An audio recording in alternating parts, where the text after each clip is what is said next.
Self-deception about the action of the intuition is a very serious and important consideration.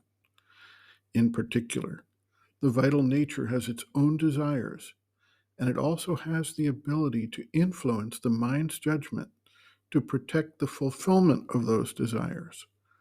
This is one major cause of potential self-deception. The mind also can create issues for the expression and action of the intuition. When any inspiration enters the being, it is taken up by the mind, which can add its own coloring, its own mental accretions, logical analysis and explanations, and corollary implications or conclusions to the intuitive force. This both waters down and distorts the pure intuition and converts it into some kind of inspired mental process rather than manifesting in its power and purity as an actual intuition. This can occur both because of built-in bias or prejudice in the mind and because of the inherent limitations of the mental process to deal with the totally different energetic action of the intuitive force. This creates the need for the kind of deep study the mother refers to, the process of coming into contact with the plane from which the intuition arises and being able to receive and acknowledge the intuition is just the first stage. Thereafter, the process of ensuring the purity and clarity of the inspiration and the removal of admixtures from the mental or vital realms remains an essential stage in shifting the process of knowing to the intuitive level. The mother writes, quote, "Naturally, first these two faculties must be developed. Then, as soon as there is any result, one must observe the result, as I said, and see the connection with what is happening, the consequences. See, observe very attentively what has come in, what may have caused a distortion, what one has added by way of more or less conscious reasoning or the intervention of a lower will, also more or less conscious.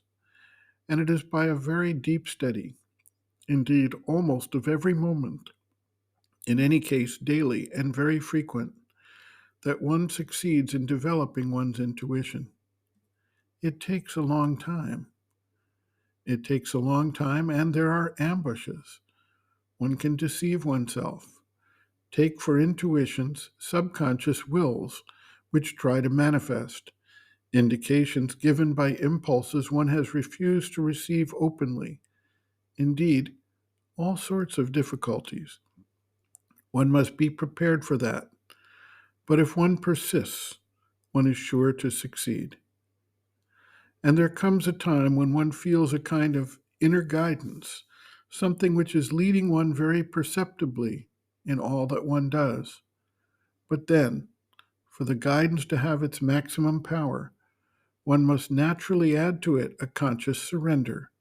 One must be sincerely determined to follow the indication given by the higher force. If one does that, then one saves years of study. One can seize the result extremely rapidly.